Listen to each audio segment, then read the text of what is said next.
Okay, let me start. Hello everyone. I don't like sitting down when doing lectures, but I don't have a good way of standing right here and not. Oh, I'm not including anything. Okay, great. So there's an introduction slide. Basically, my name is Mitya. I worked with machine learning and computer vision and related stuff.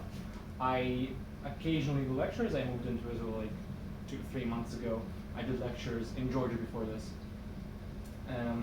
On different topics, mostly like machine learning, computer vision, all that related stuff. It's like lecture / seminar / I don't know what, because I don't have slides. I have stuff that I want to tell, but also we can totally have a discussion. I would be happy if you have questions that I can just pull up the whiteboard. I don't know, just try to discuss something. Anything is possible. I'm going to have a lot of links there. I'm going to have the links to the presentation itself if you want to have the links to the materials that I have there. So yeah, everything is cleared up. Okay, I'm just going to start. This is an old arrow. There is no whiteboard here. We have a whiteboard if you want. Yeah. We have a whiteboard, but in a different direction. This is like in the Hackerspace. I mean, feel free to whip it out. Feel free to whip it out and write on it. You know. Yeah, of course. I just gotta move the arrow. Okay, let's go. So the topic of the lecture, I didn't, I guess, do enough of an introduction, is like synthetic data for machine learning. I didn't know where is the best place to start, but the first thing that comes to my mind is like those popular examples of machine learning, which are specifically like training bots to play games, training bots to do whatever. So some of like the first example that I think is like a really good one of like using something synthetic, something from the computer, like a simulated environment for training is like a Boston Dynamics robot, for example. Like in this particular example, this guy from Boston Dynamics shows how they train their robot dogs, like in a simulated environment. Basically, they let the dogs run there, like train some of the algorithm of like how they move the legs, and then later on, they move in. Sorry. Jump to the next slide. They move in real environments. Whatever. So this is just a very simple case. Like a cool example is like this is a very popular video where a guy trained a bot to play Trackmania. This is like a really good example of like a car going not that well in the beginning, and then in the end it's gonna learn better. Okay, the idea here is that like you have these robots and you can train them in a simulated environment.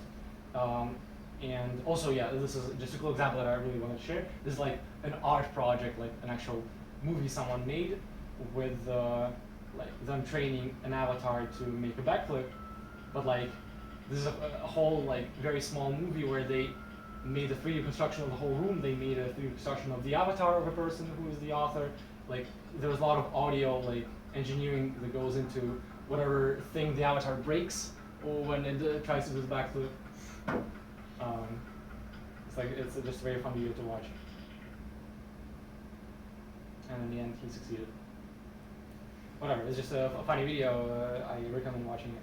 And the behind the scenes for it on this is really interesting. They just implemented a paper and then did a whole artistic project around it.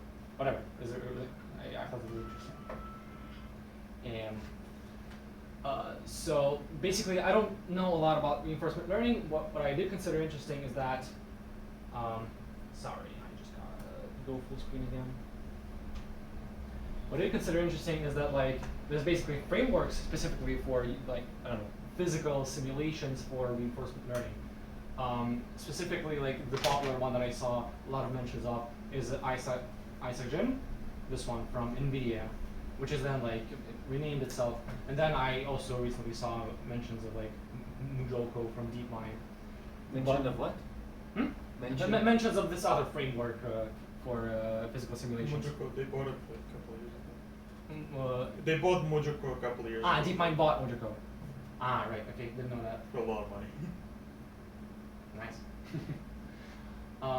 But the thing that I wanted to cover is like it's interesting. What seemed interesting to me, why we really need those frameworks, why it's not so easy to code it yourself. Like, okay, you can code a physical simulation, There's a lot of papers on how to run the formulas, and like NVIDIA made a framework that runs the sol on a GPU, because again, physical simulations, there's a lot of like particles, a lot of parts, it's easy to parallelize. And then if you do like reinforcement learning training, where it's like a neural network that outputs all the like controls for the bot or whatever, it's also like, and then training, it's also on the GPU.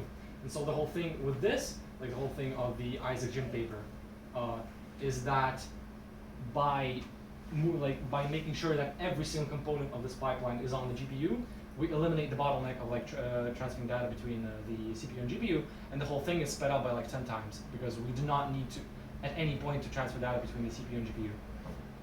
So like, very important that we get a really good speed up by doing everything on the GPU, nothing on the CPU. And you know, like there was an example that like the same thing can basically, with older methods for 30 hours and the newer method for 6 minutes. Of course, it's cherry picking, but I think it's something. But this super speed up is because they make it more massively parallel, or? No, so like the idea is that like before, you had the neural network training, which runs the inference, the gradient descent on the GPU. Then I don't know, maybe another framework that also runs in the GPU, but the interaction between those happens from a CPU program. Even though it's not running on this CPU. Even though, like, yeah, only the data transfer needs to go through the CPU, because the logic of the training is on the CPU. But then if we do the whole thing, if the whole framework is implemented like as CUDA kernels, then no CPU is used, no like transfer of data, the data bus is used between the CPU and GPU. And so it's sped up because we don't need any data transfer. And like the whole philosophy of using the GPU is that you need to minimize the data communication between the GPU and CPU. So they succeeded, and it works great. Also wanted to like provide an example, because like 2 weeks ago when I came and said I want to do a lecture on synthetic data, one guy said like, oh, are there really any examples of reinforcement learning where like we can't pick a synthetic environment, simulate environment? I really tried. I tried to find good papers with like, I don't know, images, examples of these examples, but I heard that there's like a use case for some oil digging companies trying to incorporate, I don't know, genetic algorithms, reinforcement learning algorithms to like optimize the search spaces for like oil digging. And this is not something you can simulate. You can't simulate like what is actually happening on the ground. You have to like in real time try to learn a reward function, no simulated environment. Also, there's like use cases where you have the attempts to minimize the search space for astronomy, where like you like try to find new stars.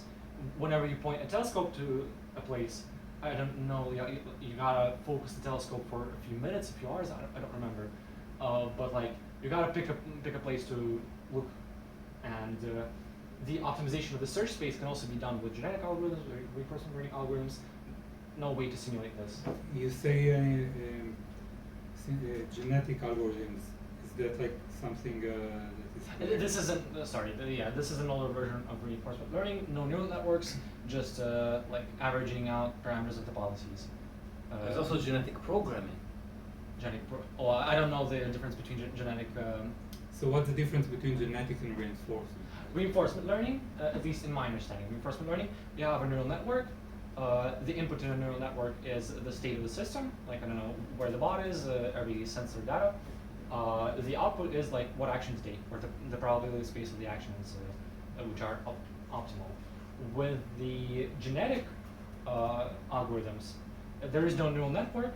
It's just, I don't know, you have some program or like a defined logic for the bot, but there are a lot of parameters, and they are not optimizable by gradient descent. So you just run, I don't know, 10 copies of this algorithm, and then you do basically like evolutional thing where you pick the 2 best samples, try to make multiple copies of it, do some kind of tweaking, and then you run like many copies of the same algorithm. So like they don't have history, they don't know about the dead ones. Yeah, it doesn't have backpropagation.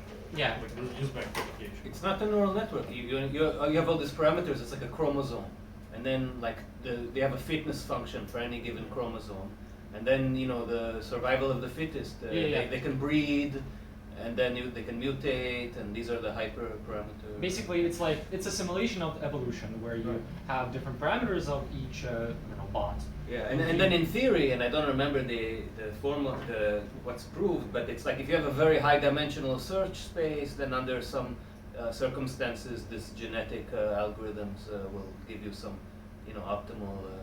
So under some genetics mutations, loss. I don't know. Genetics. Genetic Genetic In some algorithms, cases- in the early 1990s, Yeah, even before. but also still genetic algorithms are sometimes useful because again, like reinforcement learning works when you can do a neural network and the action space is what do you call it? Simulable. Not discrete but Continuous? continuous, yeah. Whereas in some cases you can already have like discrete parameters and you can't optimize discrete parameters with gradient descent.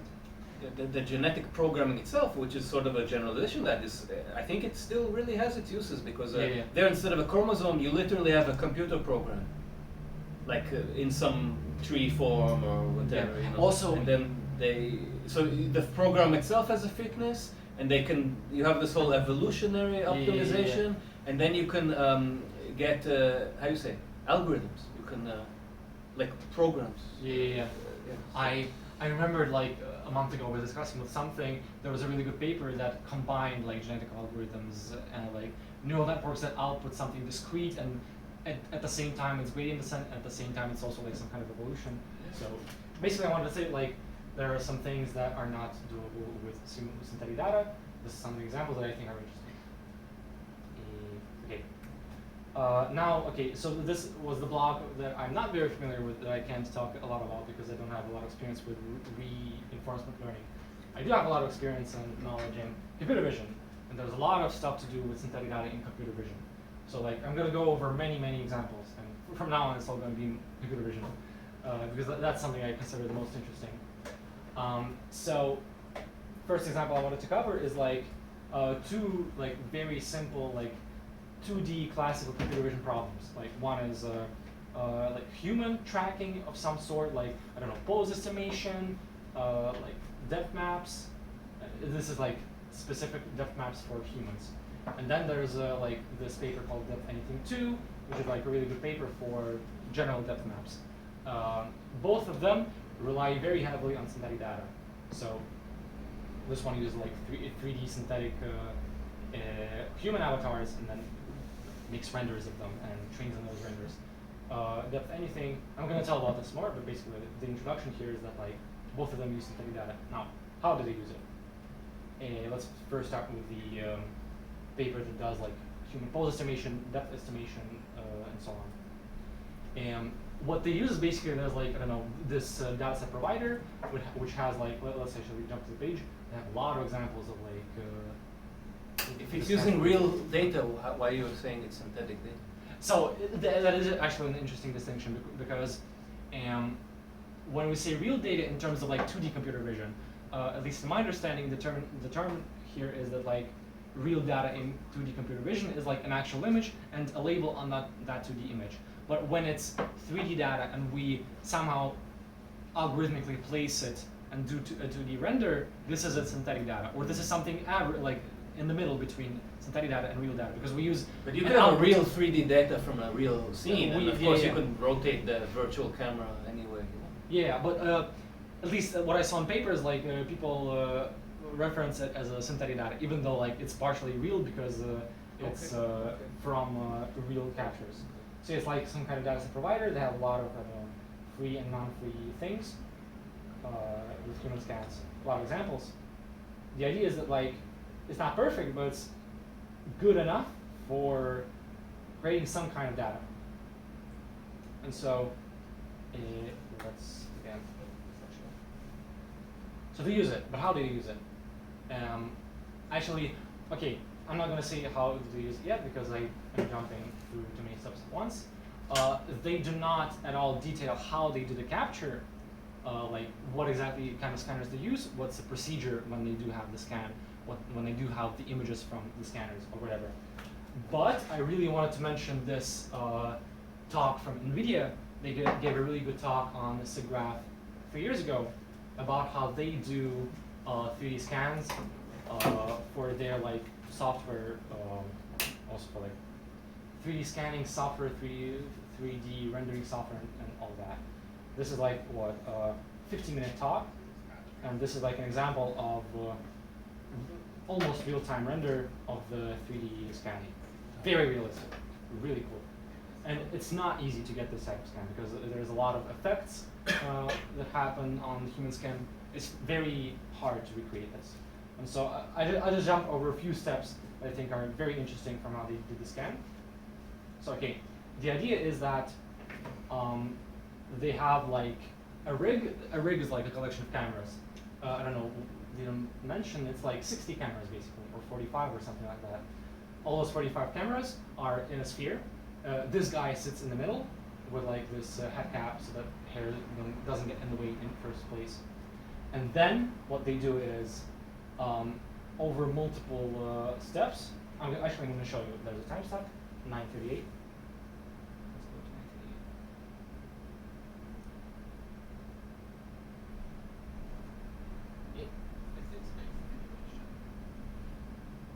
Okay, let's see. Realistic graphics are driven by highly accurate data, which requires good measurement of various parameters like appearance, geometry, and motion. Our prior work suggests that the most promising approaches for reproducing realistic human faces are the one that operates on the data recorded from multiple views with number of time multiplex view independent illumination conditions. The idea is that not only do they take a lot of images from different sides, they also vary the lighting conditions.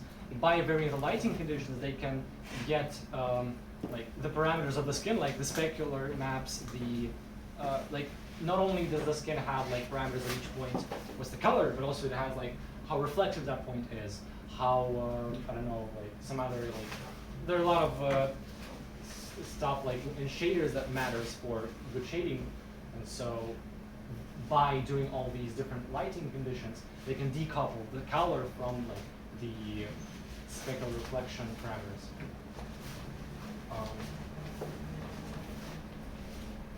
So there's a lot of stuff they can do. They do because not only do they have images, they also like there's a lot of like very small things they can do with images. For example, like they work with raw data from the cameras directly. They do their own demassaging of the sensor data to like get maximum accuracy in their case. They do custom noise elimination because for some reason like their cameras, the default built-in camera noise elimination didn't work that well. They process the fact that like the lens, like they can predict the conditions of the lens, force different brightness in different pixels. Like they're less bright in the corners of the image. They also do like color calibration because cameras may be slightly differently calibrated from one camera to another. And so they do all of this to get like the highest quality data possible. And one of the things they show is that, like after color calibration, they get like more true colors of the face. They also, yeah. So in order to do proper like light decomposition of the face, they also need like all the possible parameters of the lights in the scene. So they, at some point, they place like a metallic sphere in the scene. They do all the lights, and then via the specular reflections, they get the positions of lights by like computing where the rays reflect from the metallic sphere. This way, they get all the parameters for the lights, and this way they can then estimate like when this light is lit up, and the face looks like this. What are the parameters of the texture at that point? Whatever. So there's a lot of things going on. Okay, that happens basically photogrammetry. I'm not going to go into photogrammetry a lot because I do a lot of photogrammetry, but I'm not going to go deep into it here. The idea is that like when you have like these very detailed, okay, again, I'm just going to show it because the guide explains it a lot better. 1942.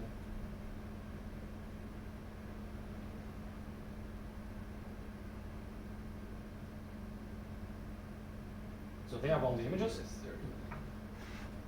Leica stage is equipped with 20 synchronized high-end DSLR cameras. They start the scene geometry reconstruction by extracting distinctive pixels that are invariant to camera view changes. So a feature in the scene should have similar descriptions in all views. We try to find corresponding features across all views using a guided method. By building a relational graph, we then search for the views looking to the same areas of the scene. We eliminate outliers using epipolar geometry solver and a ransack optimization. We then build a scene graph. The scene graph and the camera model help us find geometric relation between all observation and estimate a rigid scene structure with the pose, intrinsic and extrinsic parameters of all cameras. Solving for structure from motion can be done either globally or progressively using bundle adjustment optimization. We then perform localization to retrieve the motion of a moving camera in the 3D constructed scene. We localize each camera individually on entire sequence first and then use valid poses to compute relative poses between cameras of the rig by choosing a more stable value across all views. To improve the accuracy of the camera poses further, we initialize the rig relative pose with this value and perform an. I understood all the other steps, but this one, like what he explains here, I don't understand, so do not ask me questions about what he's talking about here. Another class of global bundle adjustment on all the cameras of the rig.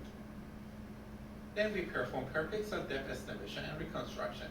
For it, So basically they have like these dents, they have point correspondences between different frames, and they can do triangulation, they can do like interpolation of the triangulation, triangulated points to different pixels, and so they get really detailed depth maps. And this is what they work with for the actual final 3D reconstruction. Because then those depth maps can be, they probably have it here. each image, we select the M-best closure of the optical angle with before camera. Neighboring along useful mean. So to get an, by considering Then all they have the depth maps and they have the camera positions now in 3D space. And so after this, and aggregated 3D representation. they just unproject all those points into 3D space and get the point cloud, which is already like a great point cloud. And then they run like meshing on the point cloud, and they get a really good mesh, like an actual 3D model. And then there's like a lot of stuff going on in order to get the very accurate skin texture, the very accurate like specular texture, and so on. I'm not going to go into this because it's a great lecture. I highly recommend watching it. So now coming back to what I talked about, the paper that does like uses human renders, they also have like some kind of rig of cameras, some kind of room with a lot of cameras. They do some kind of scanning. We don't know which because they don't have like any kind of blog post of how they do it, but they basically do the same thing probably. Like a lot of camera data processing, the same just photogrammetry. There's a software that just does photogrammetry for you. You don't need to write a lot of things. But I just wanted to say that like, okay, they do a very similar thing. And there's also like, I messed up the slides here, I'm sorry. I wanted to like, as an example, provide that not all papers use actual human scans. Some of them do like, they have a parametric model of humans, then they sample random identities and expressions, sample random like from a data set of possible human textures, hair, clothes, and so on. So this is like a paper from Microsoft actually that does really good synthetic humans, like actually synthetic humans, not from scans, but from scratch. Of course, to create this parametric model of like how to sample a random face, you do need like, it's a whole different topic of lectures of like how you can create this space of human heads. But when you have the space of human heads, you can create synthetic like custom heads and then make a data set on them. And there's a next paper from Microsoft actually that you mentioned, the one which is like Look Mano markers. They basically continue that, add a lot of accessories, and then they have full body humans, and then they train like, again, human stuff estimation from only synthetic data, no like 3D scans. This is the thing that I want to talk about, like a free photogrammetry software, very like open source, very everything. I worked with it a lot. Like in the past 3 years, I worked with CallMap very much. Really good thing. I recommend you take a look at it. I don't know, experiment. Is that the one that has a Blender plugin? Pro. No, Blender has a plugin to visualize call map reconstructions. Ah, And what's the other software? And Open Unity MVP. and I forgot the Open MVP, something. No, Unity and what's the game Unreal dev software? Mesh Unreal. one? Oh, sorry, Unreal. Oh, Unreal also so has like a the, plugin to use. So sort basically, of if you reconstructions. have this reconstruction, you can use a Blender plugin to visualize. You can use a Blender plugin if you put in really good data, like for example with a human, where you have like very detailed depth maps. You create a 3D model, and it's straightforward to insert this into Unreal or Blender and so on. Any kind of engine, like 3D engine. Any kind of engine, yeah. But also there are plugins specifically for like, for example, this particular example. I love this example.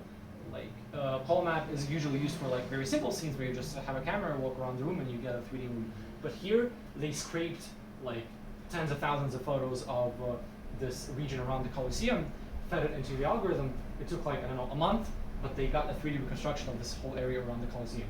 And the Colosseum itself is pretty dense, so it's a pretty good. And 3D was it model. an accurate reconstruction, more or less? It's more or less good. If So it's again, all like it's accurate. it's sparse photos of the other buildings, but they have a lot of photos of the Colosseum. And what's interesting is like it's different times of day. It's I don't know, different cameras, very different camera parameters, and there's a lot of stuff to optimize for. And so it all is taken into consideration.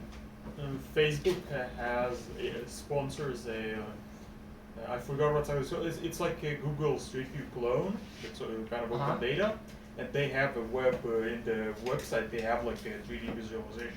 Yes. that they use Right now, if you for the go whole in, visual. right now if you go into the Google Maps app and you go into the what's the Barcelona building? La Sagrada Sagrada Familia. They already have a 3D viewer on the phone. Yeah. Which they Yeah, probably have some, Google also has. yeah, they have some kind of drone footage. They did the 3D reconstruction. Then already on the phone you can see like in 3D you can rotate around the Casa de Familia.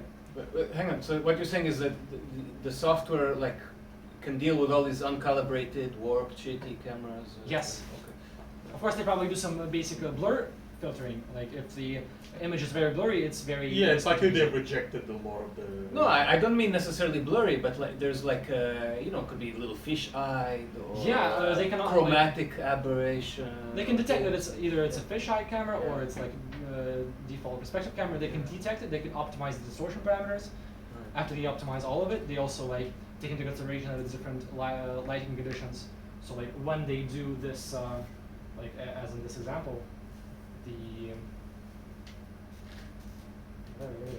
this match. So call map also does the same thing. It detects interesting points and then it tries to find the matches between the points of different images. It takes into consideration that these two images can be in completely different lighting settings. So like, and it's hard, but like the algorithms there are pretty good. And, like I did a whole other lecture on like how to detect these features robustly with like when it's from different viewpoints, from different scales. You said relational graph. What does that mean? Relational graph here means that basically you construct a graph of these matches. Like this point matches with this point matches with this. Oh, You construct a graph of pairs, and then you like optimize this graph in 3D. Understood. Yeah, like if you go to this website, they have this example, and the paper. Like at some point, I got really interested in photogrammetry. The first thing I started reading was the original comment paper, this one. And this has everything you need, like if you want to understand photogrammetry, like this paper is a really good introduction. Okay. I also wanted to say, yeah, there are newer machine learning methods for 3D reconstruction. They also rely on column map, but the idea is that like they make not point clouds, but actual like full, very colored, very vibrant, with like look at these drums. They have specular reflections. These 3D models have specular reflections built in during reconstruction. This is called NERF. This is called 3D Gaussian splatting. This is like the newer, fuller method. Extreme anisotropic properties to represent the very high frequency geometry like vegetation. Actually, it's often One second. I want to show that this newer like machine learning method lets you see, look at the model in very detailed show you. Yeah, basically, this is a 3D reconstruction. You wouldn't get this quality of results with CallMap. Like, they just in real time fly around with the scene. We ran an extensive evaluation and used multiple data sets. And this is how the reconstruction procedure looks. So they start with scratch.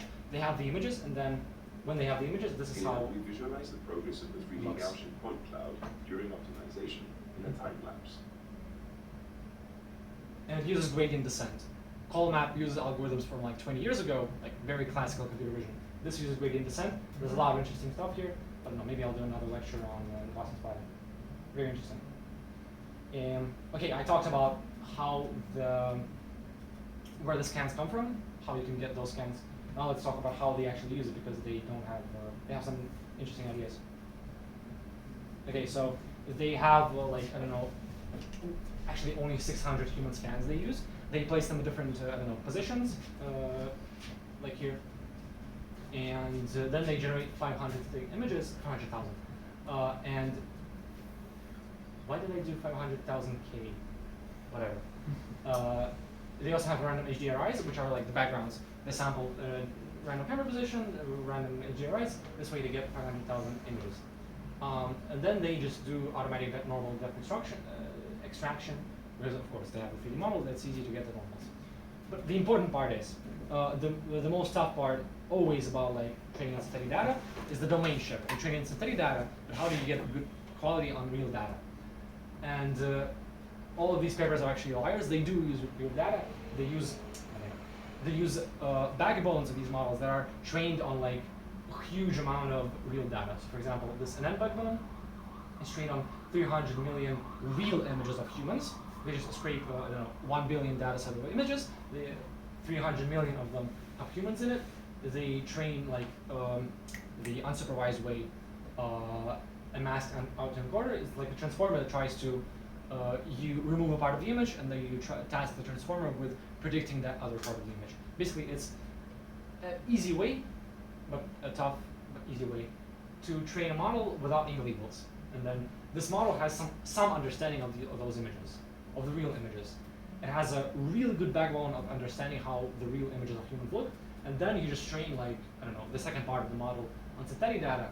And this way you eliminate the domain shift, because actually the larger part of the model understands how real data looks.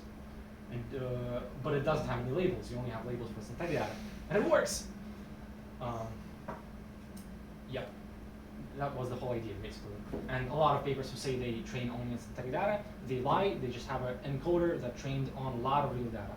So how would you call backbone? Is a foundation model? It's like stable diffusion, autoencoder. Let me try to do the whiteboard. Wait, let me give you some marker. You need Do you have a marker?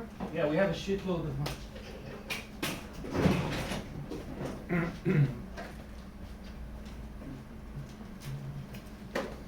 Basically.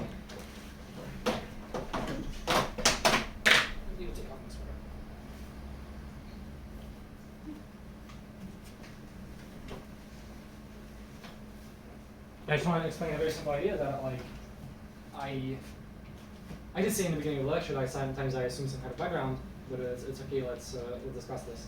So we have data. We have a lot of real data, like last one. No. Yeah, Number straight two. in the trash if it doesn't. Of course. 300 million real Do it images. smaller. Oh, I should. Don't use my. I can So give we you have something to 300 real images. 300 million. Now we have like a model. When we have a neural network, it basically like almost always it's usually separated into two parts. An encoder. It's visualized in papers also like this. Encoder, which like calculates some kind of feature, right? And then we have a decoder. These are two neural networks. What you do is you have this 300 million images. They go into the encoder. We do not use the decoder for now, like at all. we only use the encoder. This encoder uses this, and then like, I don't know, some kind of head, like basically another second part of the neural network, to predict the image. So basically we have an image here. It's coming in, and then it's going to be encoded and then decoded back into the same image. And then we train the model to like basically for them to be equal. To compress the data, like stable diffusion. Yeah. So without Stable the diffusion stable part. is similar. Without the diffusion or without the stable? Without the diffusion, without the stable. Yeah. You know. VAE. Okay. The idea is also like if you this like the idea of encoding an image and decoding it back and just tasking the model with them being the same. This is called an autoencoder. It tries to like encode the image into a small like number of features. But this idea, like it's called masked autoencoder. You take an image, then you randomly remove pixels. Like for example, let's actually look at the paper. Sorry, I jump around, but it's easier if I show you right from the paper what you need. Or actually masked autoencoder. Yeah, like this.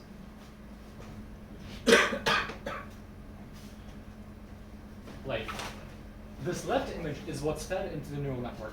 We expect this. This is the real image. We take the real image, we remove most of the image, and then try to task the neural network with giving us this same image, even though most of it is gone. And so, like, this is an example of a neural network that almost succeeds, but barely, because of course there's very little data. But if we train it for a long time, it starts to understand what are the missing pieces, what are the often missing pieces, and if we train on data with humans, then it starts to understand what's like how do humans look. If this pixel with the head is missing, how do I fill in the head? And so this encoder part, which is engaged, it will start to understand how humans look. Like these neurons will encode some kind of information about humans. And then when we complete this training on 300 million images, this will have like a lot of understanding of how to complete the human images or how to interpret the human images. And then we enable the decoder, and the new images that will come in, they will be full images of the humans. They will use the same like part here that already has a lot of like useful features, but now we're gonna ask it to predict, I don't know, like the key points of the human.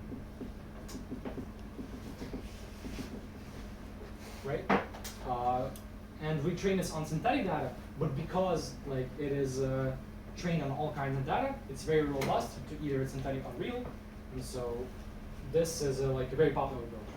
And this is the part that everyone uses basically the same. Can I reuse from other people? Yes, this is the idea. Like there's a transfer learning, basically this general term, where you have some kind of model that is trained in one task route, but you can easily repurpose it because like the earlier layers of the model have a good understanding of something. Then you can just add another part of the neural network that uses those first layers, but then you can train this on something new. So for example, this paper they trained pose estimation, depth estimation, normal estimation, but I don't know, you can do whatever estimation if it's on human images. This part now understands human images very well. You can like train the neural network to do anything, basically, with human images. And it's all just 2D data, or you can fit all just any- 2D data, yeah. It's just pictures. Just pictures. In this particular case, of course, there are some models that know how to take in 3D data, but that's an out of scope here. Okay.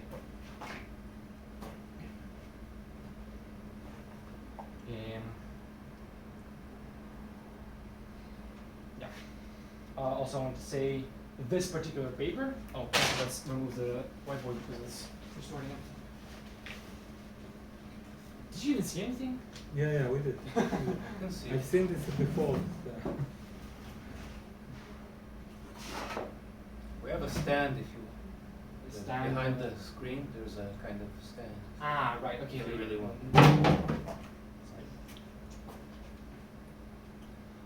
This same paper, like for depth and normal, this is a data that is very easy to get from the 3D model. For some reason, they decide to like get for pose estimation data manually annotated, for semantic segmentation also manually annotated, even though it was Meta that released the segment anything model. And so for some reason, even though they already had segment anything model, they decided to manually label all of this. So I don't know what's the motivation. Like, this is a really weird paper because it uses a very optimal synthetic data usage, and then for some reason they ask, I don't know, annotators to manually annotate. It's the human touch, you know. You need some human touch. 1 million images, so it's weird. But the They're other part- manually annotating fake data, or they're manually annotating actual real data? data. So this other part of the paper, they have two parts: the one about like using synthetic data, and the one about using real data. Pose estimation, semantic segmentation, they use only real data.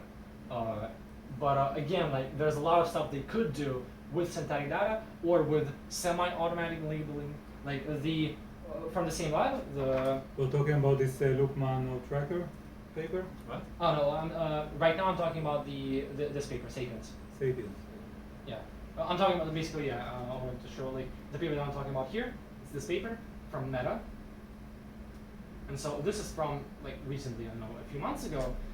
Meta also is the author of segment anything model. Is that a public model that I can download? Is that a public model? Yeah, this is a very public model. Everything was released. Meta basically releases almost anything. This is a really good segmentation model. And so, also I don't remember whether I did a lecture on this, but you need a lot of data to train a good segmentation model.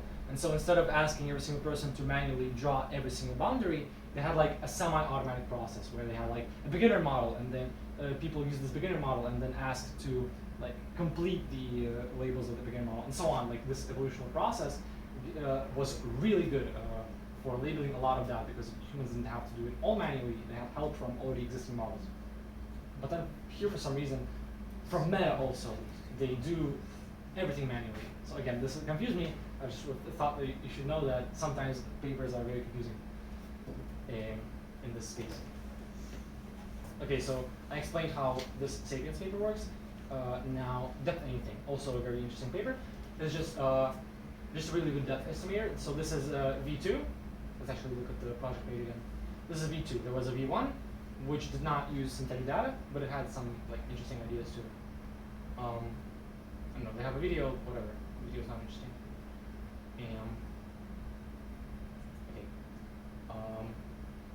So the idea here, for both V1 and V2, they have like a set of very similar ideas. There's a model called DynaV2, also from Meta, which is basically like yet another transformer that also like was trained in the same way, like on images without any labels. They got really good like feature extractor for images.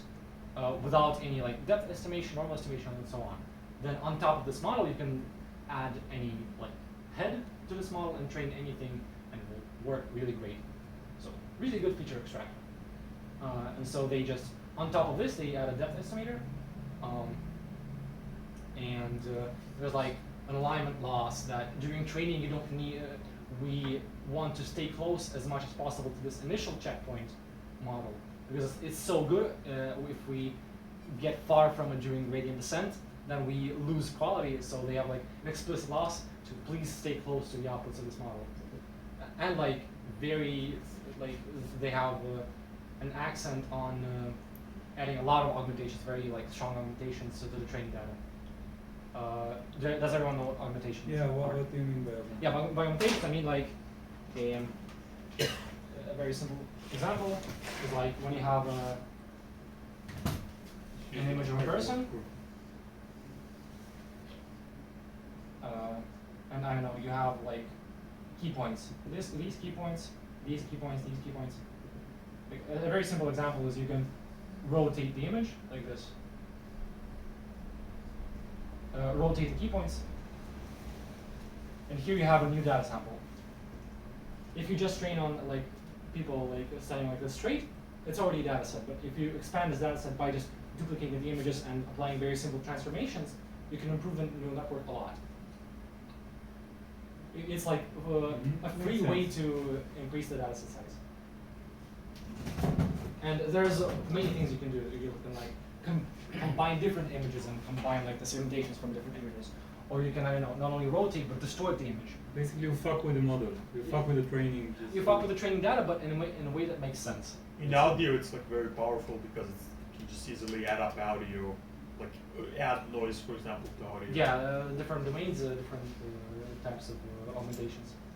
I'm not familiar with audio actually. It's really interesting. And the idea is. The idea is basically if we have the real data set and we have the synthetic data set, right? For real data set, we have okay. The idea in depth estimation that I sometimes forget to say. Real data sets of depth estimation are low quality because for real data sets you need like lasers, like some sensors, and the data in real data sets is it's biased, it's like low quality, it's like very low resolution usually, and so on. The synthetic data, you can it's as high resolution as you want. And so this is why we want to train in synthetic data for depth estimation specifically. This paper specifically provides an example that like, okay, this is the image, and this is, for example, like if we train on all data synthetic images plus the real images, we have this which isn't very detailed. You can see basically like here chairs blend together, and then if we do their smart procedure of only training on synthetic images, they get much more detail here. Basically, this is like the ad, the thumbnail that if you just train, like combine these data sets, you don't get the profit because you also get the real data set that isn't as high quality. So you want to somehow eliminate that low quality data from the training at all. Basically, the real data is so low quality, it brings up like the performance. It ruins the quality that you get from synthetic data. So I wanted to describe this in like a diagram. I'm going to go step by step. Try to go step by step. So there's a diagonal V2 checkpoint, a really good backbone for the neural network, like the base for the neural network. And then there's the synthetic data, which is like there's a lot of synthetic data sets with that you can use. So just one that has a combination of them that has 600,000 images. Then they just get this model initialized from Dynamo2, trained only on synthetic data. And this model performs bad on real data because it only sees synthetic data, even though like this backbone is pretty powerful. Right now on real data, it barely performs. So it only works well on synthetic data. Is that related to like the overlap between the real like Dynamo2 data set and the synthetic data?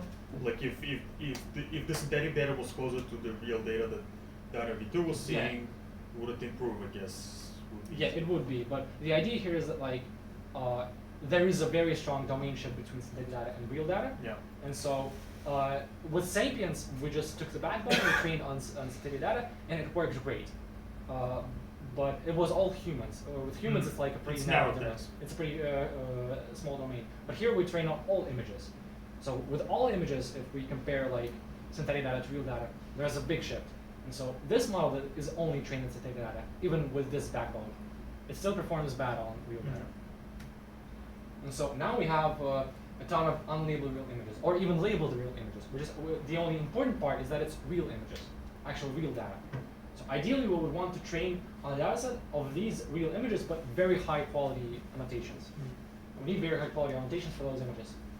So we literally do something called pseudo-labeling. I see more and more papers use the term pseudo-labeling for this idea. We train a model on one type of data. We use this model to get like predictions for the real data. So basically, these are low quality in most cases because again, like as I said, this model trained only synthetic doesn't perform very well on real. But then we train from scratch with this checkpoint on these images, but it's really important. We assume that like 10% of the image is gonna have low quality, but the rest is gonna have high quality prediction because again, the synthetic data is very detailed. It has like very sharp edges, and some of those sharp edges are brought onto the real data, but there are also some areas where it's performing poorly.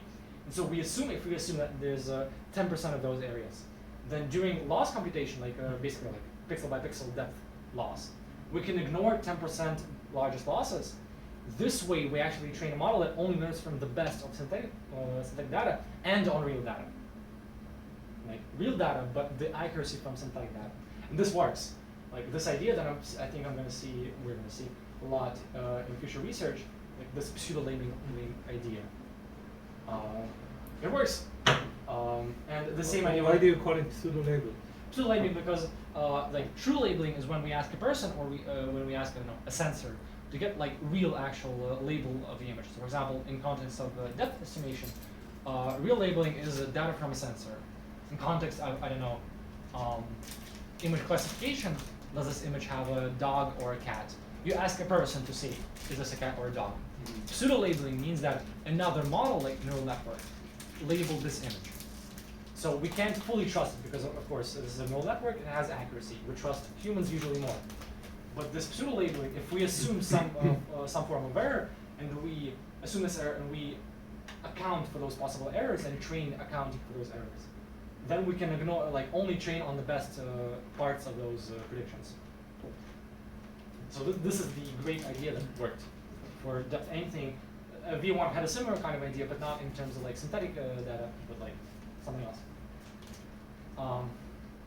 Yeah, this is I really love this idea. Again, I recommend, if you're interested, I recommend reading the paper because there's like it makes more sense. They have a lot of more examples. Yeah, for example, here, these are examples of like the initial model. Like when you train the model only on synthetic data, this is what you get on real images.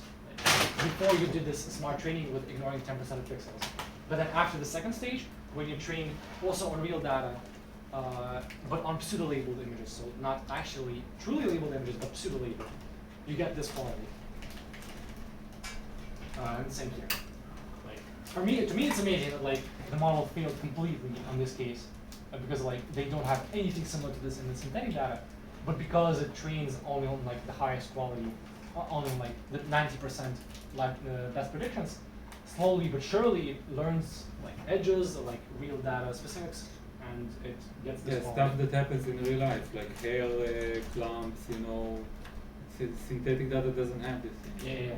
No, synthetic data does have it. So pretty sure that some of the data sets that anything used is all these hair plugins for it's not real data. Sure, fair enough. Yeah. But yeah, like whatever is happening in synthetic data, it learns better from the real data. Also, yeah, I wanted to say honorable mentions. Like everyone was talking about DepthPro. DepthPro did not use synthetic data much. What it did do is, like they used a lot of data sets. There was like 50 data sets they used. Only, I don't know, 20 something of them for training, some of them for test and validation. But they use a lot of data sets, metric, non-metric, synthetic. They use a lot of them, and like it's a really good model that gets metric depth estimation, so it actually outputs in meters. It's risky. Like I want to explain that it's risky because do I have a slide for this? No. It's risky because like the use case that I always say is that like you can take a photo of the Eiffel Tower, and also you can take a photo of like a miniature model of the Eiffel Tower, and you don't know which one it is when you feed it to the model. And there are cues, of course. You can look at the sky, you can look at nearby objects, so the model can somehow understand that it's a small object or not.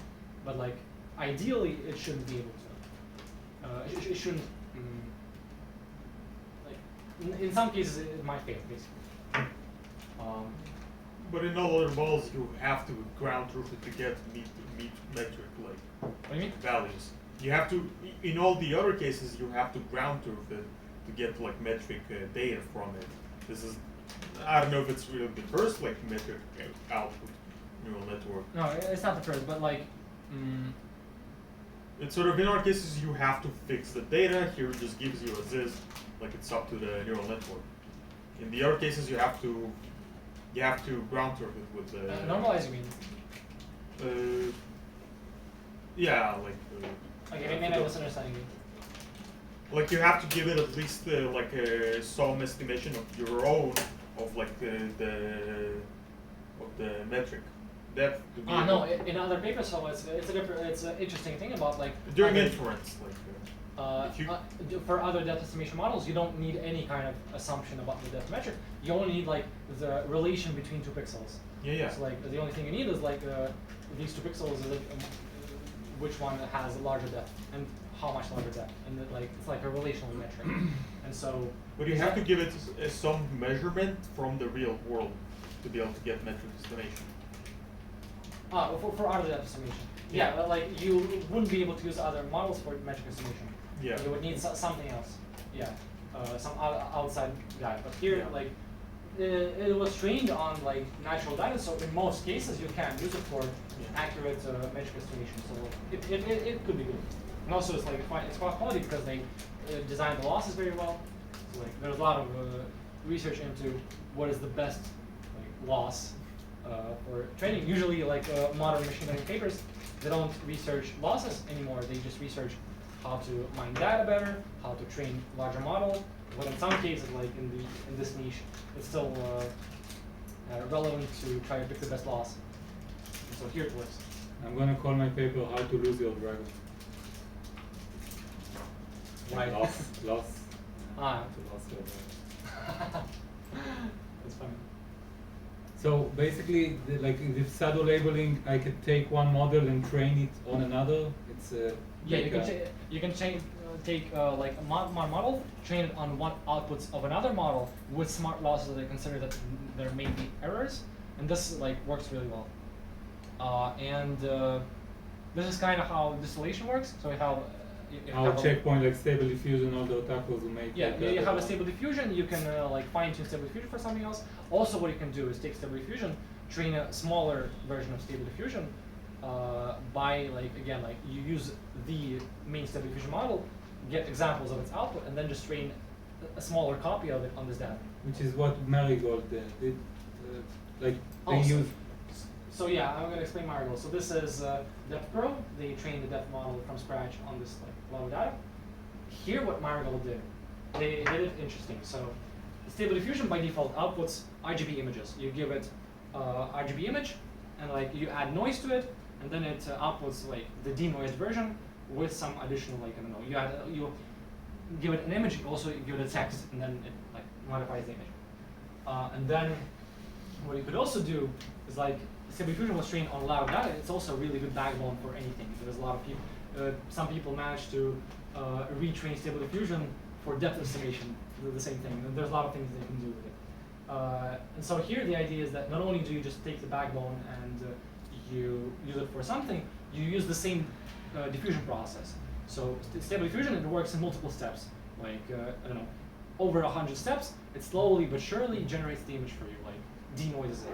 You can do the same thing with depth. So you basically get like a random depth, and then this model that you fine tune specifically for depth, it will slowly but surely over 100 steps, or 1,000 steps, or over 10 steps, it will slowly refine this depth map. And this idea of like refining the depth map instead of getting it in one go, I think is like a really good one for getting a higher accuracy. Because again, like if you let the neural network look at its own outputs, refine them, I think you can get better accuracy. So wait, the Marigold does it in steps, in epochs. It generates like a stable diffusion image. But just like stable diffusion, like it, just like stable diffusion, it gets an RGB image, it adds noise to it, and then slowly but surely it removes that noise. With this, it takes an RGB image, it feeds it to the model from the side, basically, and like and As if it was the text. Yes. yeah, basically as The prompt is. yeah, the prompt is the initial image, but what it generates is the depth map for this image. But wait, the prompt, usually a prompt is you get the text and the input is noise. Yes, but like the neural networks are very flexible. You can actually like replace the text condition. It's a vector. With yeah, it's a vector. You can replace this vector with like image embedding. But you need an encoder on Yeah, you both. need to replace some modules and like train those modules from It scratch. seems like both of the encoders are like the same. Yeah, basically you don't need to actually train it from scratch because the encoder that Stable Diffusion has is already pretty good. So you can just use this encoder, feed this encoding into the model, and so from one side you have like the current depth estimation, from the other you have the initial RGB image. Slowly but surely you feed the same RGB image, but the depth is slowly improved towards the So prediction. it sounds like that another benefit of synthetic data that basically everything is code, so it's reproducible and it's smaller data sets also, in a way. I mean, that's what you decide whether it's a small data set, a large data set. But the it's username. you know, it's Blender files or whatever it is. It's usually it's Right, you don't need to store all that. You can generate it on the fly. Yeah, and you can reproduce Yeah. it or Yeah, in that sense, it's also very useful. The part I didn't understand in the marigold is the concatenation at the end. Which one? Concat. Oh, right. It's just like basically the part that is Stable Diffusion is broken into multiple parts. Let's try to do it again. Can I eat this here?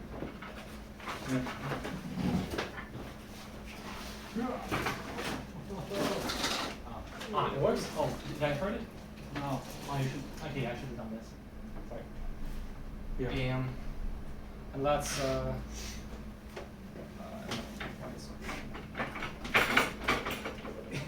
It's not a little.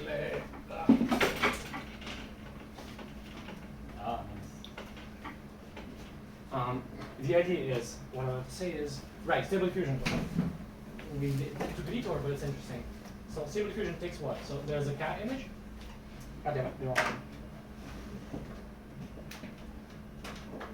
There's a cat image.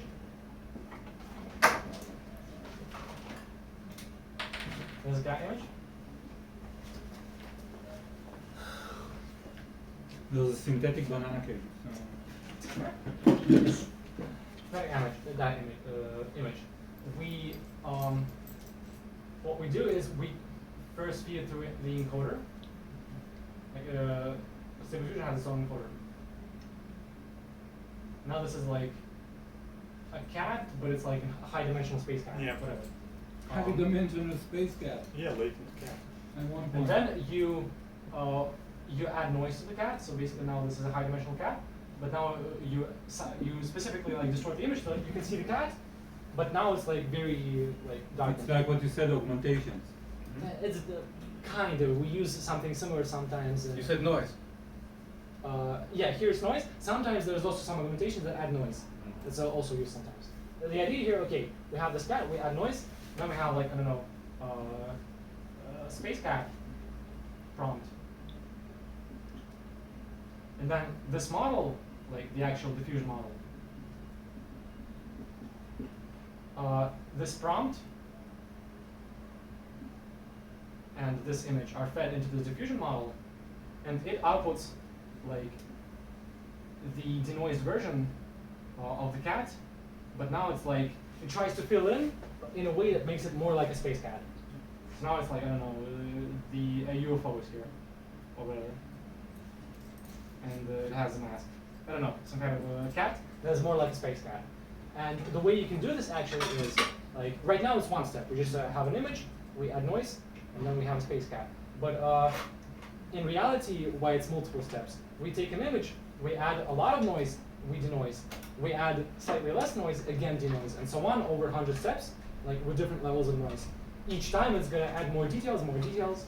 That's image to image, basically. Yeah, we do image to image, but 100 times, because each time it can complete details that you erased with the noise, but because you have a prompt, it's going to complete the details with like some ideas from this prompt. But who's the supervisor? Who decides that this pixel is better than that? The loss. Yeah, basically it's trained on a very large data set of images and text, and so it knows like what this text has meaning with, and so like which parts are better to complete in order to satisfy this text. Okay, and the idea here is now that like we slightly rearrange the network. We add new modules that now, like instead of the text input, we have the original image, like actually this one, the encoded version of the original image, the high dimensional cat. And here we still have the noise version, but this now is a depth map. So we have a depth map. We add noise to it because we assume that like maybe it's still low quality. And now this diffusion model is going to give us like a higher quality depth map. So like it's going to be a silhouette of the cat. and then we add noise to it again, run it through the model again, and so on over 100 steps. This way we get a higher and higher quality of the depth map. Very similar to how Stable Diffusion works, but we just slightly rearrange the modules so that now instead of like conditioning on text, like the text will guide us how do you want to improve this. Now we have the image as reference of like what I want to predict the depth for. And it's going to be slightly, slowly refining this depth prediction. So this is how Marigold works. It's the idea is like why Marigold is interesting. It repurposed Stable Diffusion. You don't need to train a lot of things from scratch. You just take Stable Diffusion. Stable Diffusion has already trained a lot of images and has like a lot of understanding of the real world images. But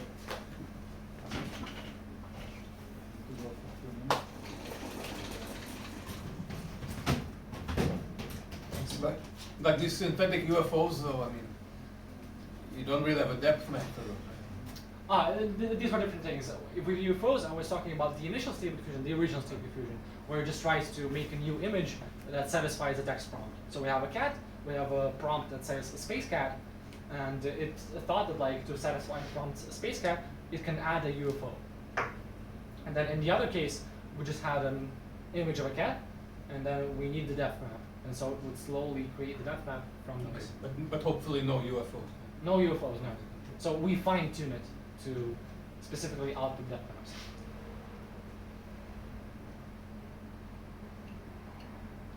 Yeah. Now, okay, more interesting. So I was talking about how there are like classical 2D models, but there are 3D models also. You can feed them 3D data and they say something to you. This is like a really cool example. I'm just going to show you. Where's this audio? Oh, it doesn't have it. Whatever.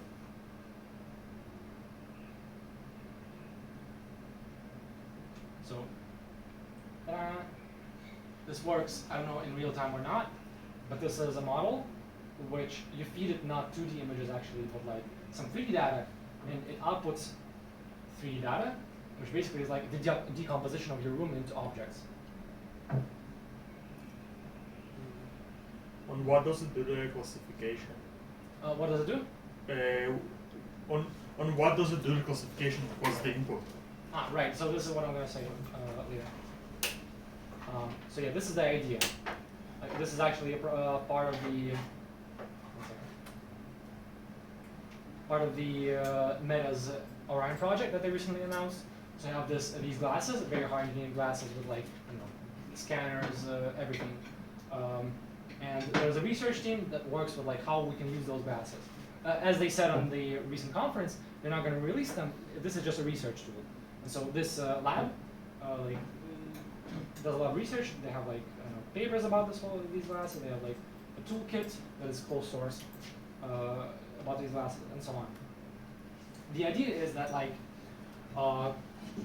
as input you get the images and the point cloud. So you run the same like call map, which I said like can reconstruct Rome or whatever, reconstruct anything. You put these images into call map, you get the 3D point cloud, and then the point cloud and the images, you like just feed it to a transformer because transformers inputs are flexible. You can take, I don't know, variously differently sized data.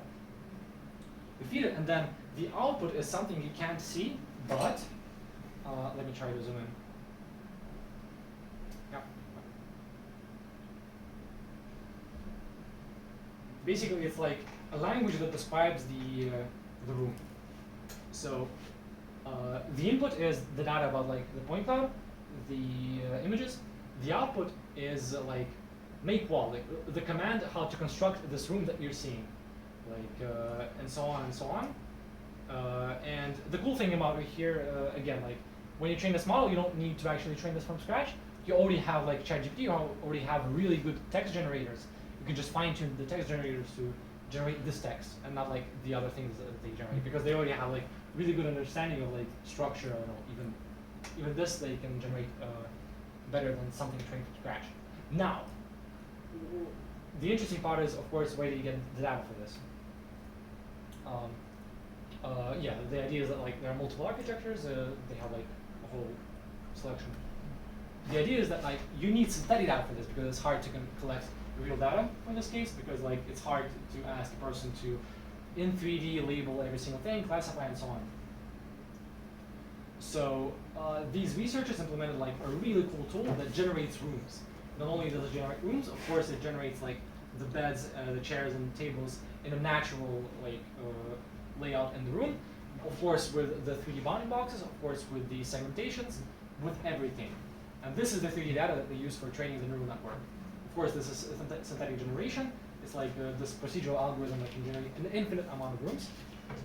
So we have a lot of data to train this. Great, but it's closed source. We have no idea how it works.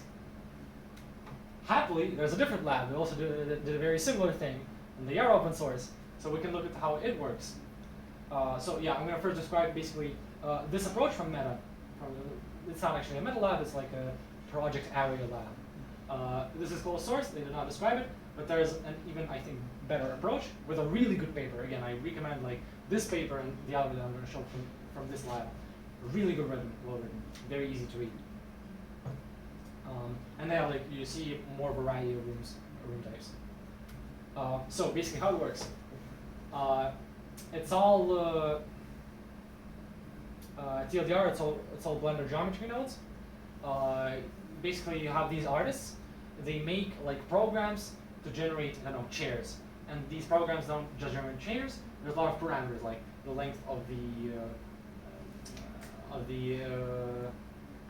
legs, what types of arms, like the lengths of every parts, I don't know, the color, the texture, and so on. Everything is controlled by a parameter. It's like a really good generator, and like the part about like. Is it a human written generator or like genetic programming? It is a human written, everything human written. And not only is it human written, Blender has a really good tool with like no code editing of those programs. Basically, no code, just like artists that like, I don't know, 3D artists that don't know how to program, they can do these generators. And for everything, so it's chairs, it's accessories, it's doors, it's windows, it's everything. Like some of these, like of course, there's a generator for, I don't know, a peanut jar, so they just have I don't know, some database of good 3D models. And also like these textures for different tables, for different chairs, are also all like made with shader nodes, also controllable by different parameters, and they can choose all these different combinations for each room. But now the interesting part is, so they have all these objects they can select from, but how do we arrange them in a way that is natural for a room? Because this is very difficult to specify. So the idea is that like in code, just in Python, they can specify these like constraints. So for example, whatever this means, they have a selection for all tables and chairs. Now they have like basically a quality or like, or I don't know how to say this, like a filter that what it means to be on the floor. Now the constraint is that like for each dining room, tables should be on the floor, and there should be one table. Chairs should be on the floor, and it should be in the range of 2 to 10. And then also like chairs in relation to the dining rooms, they should be like in this distance to tables. And there's like a very large file that describes all these constraints on how a dining room should look. And like not only dining rooms, I don't know, like bathrooms or whatever. This is the constraint specification. This is the screenshot from the paper that specifies like there's a lot of constraints that you can do. What you then do, you have constraints about how do you generate optimization algorithms. So you have these constraints, you need to solve it. And not only is it a constraint, you have like a score, right? So constraints. Now score is something like the larger it is, the better you generate a room. Now you need to optimize the score. And so this is a discrete optimization problem. You can't solve it with gradient descent because how do you decide whether to add a chair or to remove a chair? So there are a couple of ideas. Basically, first, have you heard of the traveling salesman problem? Where you have like points and you need like an optimal way to traverse all the points. One of the popular solutions to this problem is like, it's actually pretty similar to genetic programming. But the idea is that like you have one solution, then you make random steps toward different solutions, and there's a probability that you'll jump to this other solution. Like this one, for example, it makes very strong changes at the beginning, but then at some point it starts to make like very detailed changes. The idea here is that like you have a temperature. The larger the temperature, the higher the probability you make a change that is bad for the score. But in the beginning, it's good. It explores the space of solutions. And then over time, you decrease this temperature, and you only select the changes to the solution that that are increasing your score. And they have like, okay, they compute the score. They compute like what's the difference between the new score and the older one. This is just a formula that basically computes the probability of shifting to that new solution. And then there's like Metropolis Hastings, which, yeah, basically this is a cool thing. I read a lot of math on this. I'm not ready to explain it right now. Maybe some. Basically, it makes sure that whatever probability density function will be on the final distribution of your rooms. It will match the distribution of scores. So you make sure that if, like, for this room, the score is twice more than this room, then it's twice as likely to be generated. And so, like, this is a cool thing. It's a very simple idea, but like, there's a cool formula and a cool proof, which makes sure that your scores basically control the probability distribution of the resulting rooms. Okay, now we made sure that whenever we generate something, it's gonna prioritize higher scores. It's gonna be like the distribution of our rooms will be very similar to how we define our scores, and we have a way to actually generate rooms. And yeah, when you want to explore solutions, basically a solution is a room. But then in order to make these like state changes, you need different ways to make this like, shift from one solution to the other. So like they define, okay, you can either add a chair or remove a chair, or you can move a chair around on the floor, or you can, what does it do? Or you can, for the same chair, you can just slightly change its parameters. Or you can like pose, translation, rotation, whatever. A lot of things, and like these are the things it's gonna try to change to generate a better room. And what's the algorithm though? What's the one? You want to optimize something, so what's the algorithm in idea 3? The idea 3 is that like you need to make a sufficient number of these possible changes, and then the algorithm will randomly choose one of these. It will see like if I apply this change, does it improve the score or not? Right. Then depending on the temperature, it That's will idea either, 1. That was, you said, idea 1. Yeah, they're combined in a single thing. Ah, okay. So like it chooses a random thing here. It depending on whether the score is improved or not, it makes the change or not. And also there's like some change to the formula that makes sure that like it's gonna the distribution of the rooms is gonna match our scores. Okay. Now, oh yeah, it uses a separate thing. So here's the previous slide was about how we arrange objects in a room, but then there's like a separate thing about how we actually generate the shape of the room. I am not very familiar with how they do it, but like there's a Mojian process which is motivated by like some kind of old abstract image, where they sample points in an image, and then they do splitting of some kind of area using these points. And this way they can generate like some kind of semi-natural layout. So in this diagram, the red area is the room, or what? Every area is a room, and they probably It's a somehow visualization. Hmm? It's just like a Yeah, visualization. it's a visualization. I'm not sure what means what here, but my guess is that like this is going to be the bathroom, this is going to be the kitchen, this is going to be an empty area, and so We're on. gonna reject some of the. Yeah, it will reject some, and will, I don't know, iterate through different versions of this. The idea is that we want to generate natural layouts. And this is just like the way we do it. This is an example of like how it runs. So like from left to right, let's see. This is after 10,000 steps of optimization. This is like a pretty natural looking room. This is what? This is 1,000 solving steps, so it barely managed to do anything. It's at a table, but it's a bad room.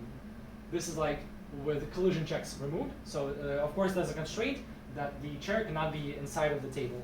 And here like the table intersects with the shelf and many things going on. Like when we make those changes on this step, it could be possible that at some point we accidentally translate the chair into one of the other objects. So we need to, like, our score makes sure that this is